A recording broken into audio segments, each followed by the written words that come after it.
En este caso, se puede observar un supuesto de piratería, dado que el barco es asaltado por un grupo de piratas que a cambio de su liberación piden el pago de un rescate. En este caso, es Tulio, capitán de la nave, el que efectúa el pago de dicho rescate.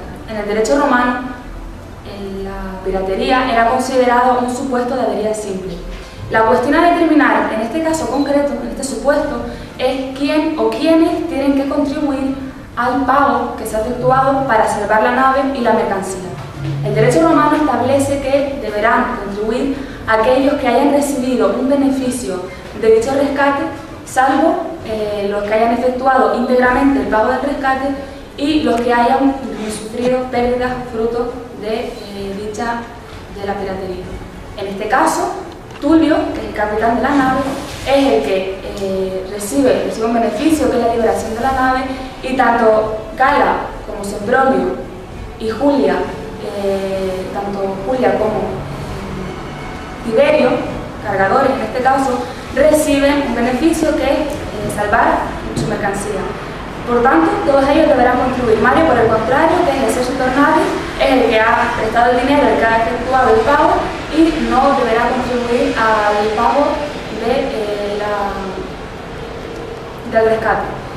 Por último, destacar que a pesar de que no entra en estos temas, hay que hablar del mutuo, un préstamo de consumo que en este caso se efectúa y que se saldaría o terminaría con la reclamación por parte de Mario a Tulio de la cantidad de dinero entregada a través de una actio, a través de una condictio, se devolvería dicha cantidad de dinero.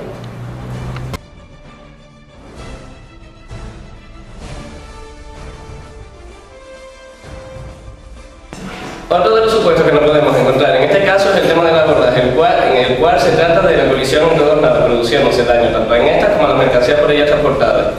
Así, en el supuesto que nos ocupa, será el Tico quien podrá ejercitar la actio de alquilar para pedir responsabilidad por los daños que haya sufrido en su nave. De otro lado, atendiendo al criterio subjetivo que se introdujo por la etapa postclásica, la resolución de este caso puede ser de una manera u otra atendiendo a las circunstancias que hayan concurrido.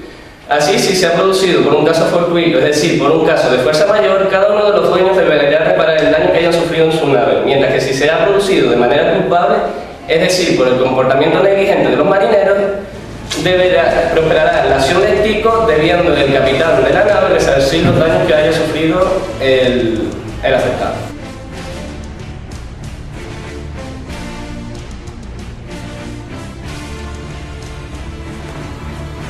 Una vez recuperada la nave, esta continúa la travesía y cerca de su destino se produce una colisión contra la propiedad de un sujeto, Estico, teniendo como principal consecuencia la perforación del casco y la entrada de agua en él. Para llevar la nave a buen puerto se decide arrojarle la mercancía, es decir, los animales de Julia y Tiberio, permaneciendo intacta la mercancía de Sempronio y Gala. Así que podemos apreciar aquí la figura del Iactus o el Jasón, que, enmarcada dentro de la abadía Uresa, tiene como principal finalidad aliviar o salvar la nave. Para poder apreciar dicha figura es necesario que se den tres requisitos esenciales: un peligro real e inminente, la voluntariedad y un resultado útil. Tales requisitos, aplicados en el presente supuesto, lo vemos representados en el hecho de que la colisión puede producir el posible hundimiento, y aquí el peligro real e inminente.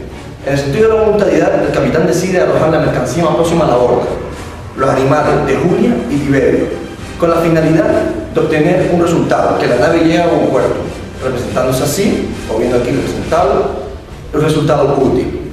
De modo que podemos añadir que tanto Julia como Tiberio podrán interponer la actio locati contra el capitán por la pérdida de la mercancía.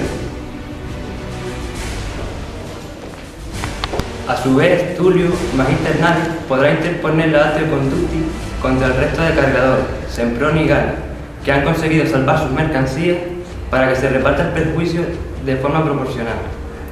Por otro lado, hay que señalar que el propio acto de avería no supone la intención de considerarlas abandonadas, las mercancías, ya que éstas pueden ser recuperadas nuevamente una vez superado el accidente. Además, en caso de que se recuperen todas las cosas, muy poco propicio en este supuesto, ya que se tratan de animales, no tendrá lugar la contribución. En caso de que ésta ya se hubiera efectuado, se devolverá el montante correspondiente de las mercancías rescatadas.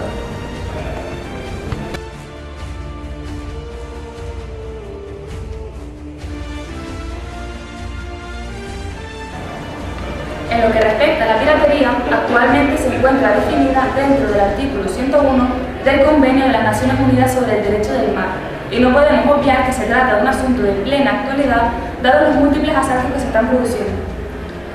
En nuestro caso, se establece un supuesto en el cual un buque de cargamento es asaltado por un grupo de piratas que piden a cambio de su liberación el pago de una cantidad de dinero que efectivamente tiene lugar. En este caso, tenemos que averiguar quién o quiénes tienen que hacer frente, en base al derecho actual, del pago que se ha producido para liberar la nave. Para ello es necesario acudir al Código de Comercio Español, que sitúa a la piratería dentro de la avería gruesa. A diferencia del derecho romano, que la situaba dentro de la avería simple. Así, el Código de Comercio Español, en su artículo 811, define la avería gruesa como todos aquellos daños o gastos ocasionados con la finalidad de salvar la nave y o la mercancía que ésta lleva.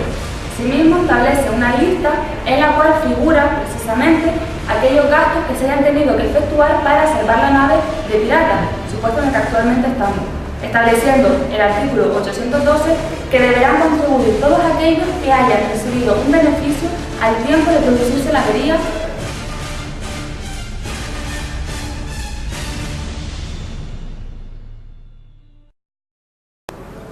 En este caso se produce una colisión entre dos naves, pero no tenemos información suficiente como para optar por una resolución conforme al derecho actual.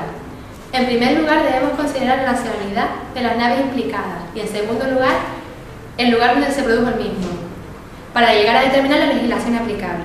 Por un lado, encontramos el Código de Comercio, que será de aplicación cuando las naves implicadas sean de nacionalidad española o cuando se produzcan aguas españolas por naves de nacionalidad de un Estado extranjero no adherido al Convenio de Bruselas de 1910.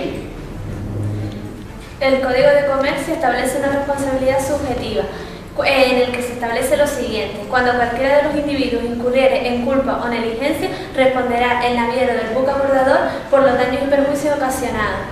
Cuando fuese imputable a ambos buques y no se sepa decir quién es el culpable ha sido el culpable del abordaje, responderá cada una de ellas por los daños y perjuicios ocasionados. Cuando hubiese causa fortuita o fuerza mayor, responderá cada buque por los daños ocasionados. Cuando el abordaje haya sido provocado por obligación de un tercero, responderá el naviero del tercer buque por los daños y perjuicios ocasionados. Asimismo, como requisito indispensable para admitir la demanda de resarcimiento de los daños ocasionados por el abordaje, se exige que se realice la reclamación en las 24 horas siguientes al abordaje y ante la autoridad competente, que será la del lugar donde se produce el abordaje o la del puerto más cercano en caso de que se produzca en España, y en caso de que se produzca en el extranjero, ante el cónsul de España. No obstante, este requisito no es exigible cuando las personas implicadas no pudieran manifestar su voluntad o no se guiaren en el barco cuando se produjese el abordaje. El abordaje se puede encuadrar dentro de las averías simples, pues constituye un daño que no ha redundado en un beneficio común. Por lo tanto, cabe establecerse en base a determinar quién responderá por los daños ocasionados. Por otro lado, nos encontramos con el Convenio de Bruselas de 1910, que será de aplicación cuando las naves sean de nacionalidad de un Estado extranjero adherido a este convenio, o cuando se realizara entre una nave de nacionalidad española y otra de una nave de nacionalidad de un Estado extranjero adherido al mismo, siempre y cuando se aplique de acuerdo al principio de reciprocidad. El sistema de responsabilidad establecido por el Convenio de Bruselas no difiere del español, manteniéndonos en el supuesto de que la culpa sea de ambos. En lo que concierne a la respuesta dada a los daños, se establece una responsabilidad solidaria por parte del derecho español, mientras que el Convenio de Bruselas establece que los daños ocasionados a la carga o a los pasajeros se va a establecer una responsabilidad proporcional, mientras que los daños causados por lesiones o por muerte se va a establecer una responsabilidad solidaria. Asimismo, respecto al requisito exigido por el Código de Comercio de presentar la demanda de reclamación de los daños ocasionados por el abordaje en las 24 horas siguientes al mismo, el Convenio de Bruselas no exige ninguna formalidad o reclamación, exigiendo que se realice en los 2 años posteriores al abordaje.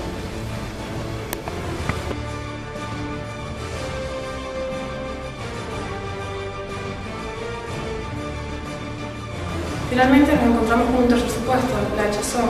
Esto es arrojar al mar parte de la cantidad de la carga de un buque en caso de peligro y con la finalidad de aliviar la nave y de salvar tanto la mercancía como el buque. Actualmente se encuentra regulado dentro de las avenidas gruesas del Código de Comercio como los gastos y daños causados deliberadamente para salvar el buque y o las mercancías. El artículo 811 del Código de Comercio, en las reglas A y B, establece que podemos entender por hechazón, entre ellos los efectos arrojados al mar, ya pertenezcan a la tripulación, ya al cargamento o al buque, y el daño que se produzca por tal acción para los efectos conservados a bordo. Por otro lado, los cables y los palos que se corten o inutilicen y las cadenas y anclas que se abandonen para salvar el buque, la mercancía o ambas cosas. Por último, es necesario mencionar en esta materia las reglas de York y Amberes de 2004. Estas establecen de forma general que solo se admitirán aquellos gastos o sacrificios que hayan sido razonablemente realizados o contraídos. En lo que respecta a la hechazón de cargamentos, estos solo se admitirán cuando dichos cargamentos hayan sido transportados conforme a los usos reconocidos en el comercio. Para entender que estamos ante una avería gruesa, debe darse una serie de requisitos. En primer lugar, debe existir un peligro real e inminente. En segundo lugar, debe existir voluntariedad, es decir, que el gasto o sacrificio extraordinario haya sido realizado intencionada y razonablemente.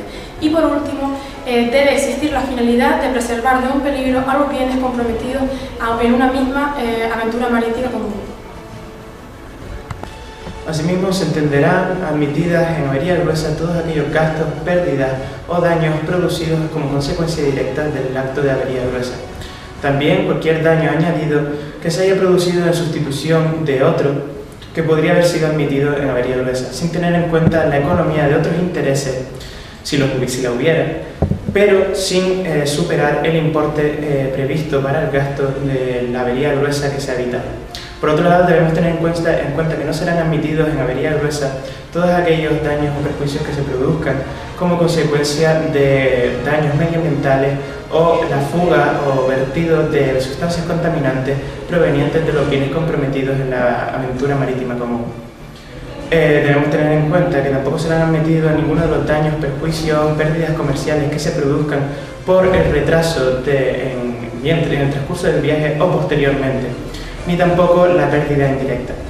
Debemos también recalcar que cualquier sacrificio a gasto producido como consecuencia de una falta producida por alguna de las partes comprometidas en la aventura marítima supondrá la subsistencia de la obligación de contribuir. La contribución, en la actualidad podemos encontrar con respecto a este tema las compañías aseguradoras en las cuales se deberá establecer los bienes que se encontraban a bordo y ratificar o aclarar si esto es cierto.